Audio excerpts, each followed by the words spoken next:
Some stories begin with a bang, a gunshot, a scream in the night. But this is about Aaliyah Henderson.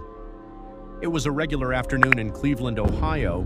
A man decided to take his dog for a walk. Nothing unusual. Probably the same route he'd taken 100 times. Fields, trees, the quiet hum of the city in the distance. But that day, his dog started acting strange, sniffing, pulling at the leash, refusing to move. The man followed his dog's nose, and that's when he saw it, a suitcase, just sitting there. In the middle of a field near Gin Academy, a public school for boys, you'd expect backpacks, maybe some trash, but a suitcase, out here? The dog wouldn't stop, so the man got closer, and then he opened it. I won't make you imagine what he saw, but I will tell you this. Within minutes, police were swarming the area. Because inside that suitcase was a child, a young girl, deceased. And as officers searched the surrounding field, they found a second suitcase, not far away, also partially buried, also holding a child. 2 suitcases, 2 young lives, tucked away like forgotten luggage. That's when the story went from strange to nightmare. Now, before I take you deeper into this case, let me ask you something. How much of your personal information is just sitting out there, accessible to anyone who wants to find it? Your address, your phone number, where you live. In a case like this, detectives use technology and data to track down a suspect. But most of us, we don't think about how easy it is for anyone to dig up our private details. That's why I use Incogni. They handle the dirty work of contacting hundreds of data brokers and forcing them to remove your info. It takes a few minutes to set up, and then you're protected. If you want to lock down your privacy the way these investigators lock down a crime scene, check the link in the description or in the comments. Okay, let's get back to the story. Here's what we know now. The victims were both girls, half-sisters. One estimated between 8.5 and 13 years old, the other between 10.5 and 14. Let that sink in for a second. The older one could have been in middle school. The younger one may be still playing with dolls. Their ages are only estimates because they had been in those suitcases for some time. The medical examiner said the bodies were not dismembered. That tiny mercy. But decomposition had already made it hard to know exactly who they were. DNA testing eventually confirmed they were related, half-sisters, so someone knew them. Someone who should have noticed they were gone. But here's the part that haunts me. Cleveland police checked all missing persons reports in the area. None matched these girls. Nobody had filed a report. Nobody had said, "Hey, my daughter hasn't come home." So for however long those suitcases sat in that field, these 2 girls existed in a kind of invisible void. No one looking, no one asking, until a dog pulled at a leash. Now, when police find something like this, they don't sleep. Detectives started working immediately. They used technology, they chased leads, and within 24 hours, they had a search warrant for a home just a few blocks away on East 162nd Street. When they entered that home, they found something that made the case even more complicated. A child, a living, breathing child, in good health, still in the house. That child was taken into custody by social services. But here's the question that immediately surfaced. If 2 children had ended up dead in suitcases, how was this 3rd child still there? And what did that child know? The police didn't just find a survivor. They also found what they called substantial evidence. They didn't say what it was, but it was enough to lead them directly to a suspect. Her name is Aaliyah Henderson. She's 28 years old, she's a mother, and on Wednesday evening she was booked into the Cuyahoga County Jail. Charges: murder, aggravated murder, child endangering, and more. I want you to stop for a moment and think about what aggravated murder means in a case like this. It means prosecutors believe there was something especially brutal, premeditated, or depraved about what happened. And here's the kicker. Those charges make Aaliyah Henderson eligible for the death penalty in Ohio. Now, the prosecutor's office doesn't decide that overnight. They take cases like this to a special committee. They review evidence. They decide whether seeking execution is appropriate. but the fact that they're even having that conversation tells you how serious this is. A grand jury has already indicted her. 2 attorneys have been appointed for her defense. Meanwhile, the city released police body cam video of her arrest. The I-Team had to fight for it under public records laws. The city initially said no, but eventually they released it.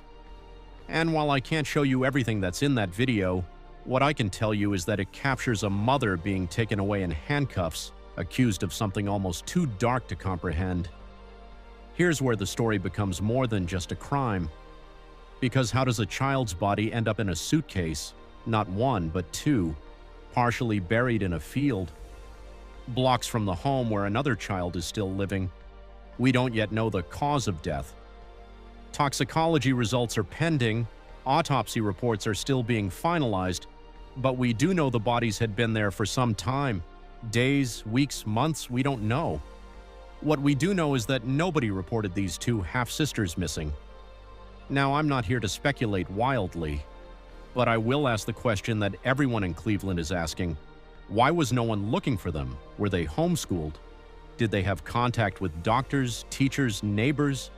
Did anyone at any point think, I haven't seen those girls in a while? Or were they kept so hidden that their absence simply didn't register? And what about the 3rd child? The one found alive in that home on East 162nd Street. Social workers filed to take custody immediately, but how long had that child been living alongside the secret of what happened to her siblings? This is the kind of case that makes you question how well we really know what goes on behind closed doors. Now, I want to shift gears for a minute because as a storyteller, I'm always looking for what this case means beyond the headlines. It's easy to call Aaliyah Henderson a monster, but if we stop there, we miss the opportunity to ask the hard questions that might prevent the next tragedy. Because children don't just vanish without someone noticing. There are systems in place, schools, pediatricians, social services, even neighbors, that are supposed to act as a safety net. But the safety net failed these 2 girls. They were failed long before they ended up in suitcases. Think about the 3rd child, the survivor. That child was found in the same home where substantial evidence was recovered. That child had to be removed and placed into foster care. Was there ever a welfare check before? Did anyone ever knock on that door and ask if everything was okay? I don't have the answers. But I know that somewhere there are relatives, friends, maybe even teachers who are now asking themselves the same question. Could I have done something? And that's the scariest part of stories like this. They force us to realize that tragedy often doesn't come with a warning siren. It happens quietly, in plain sight, while we go about our lives. Let's go back to that dog walker for a second. If his dog hadn't pulled at the leash, how long would those suitcases have stayed there? Would spring rains have washed away more evidence? Would the next person to find them have been a kid playing in the field? That man did nothing wrong. He just walked his dog. But because of him, 2 girls were given back their names, eventually, and a mother is now facing justice. It reminds me that sometimes the most important people in a case are not the detectives or the prosecutors. They're the ordinary people who notice something off and decide to act. The police are now asking residents to review home security footage from the area. Any suspicious activity, any car, any person acting strange around that field. They're expanding missing person searches to other states, working with federal partners, hoping to confirm the identities of those 2 half-sisters. But here's the thing. Even after identities are confirmed, the bigger questions will remain. How did a mother reach a point where this was the outcome?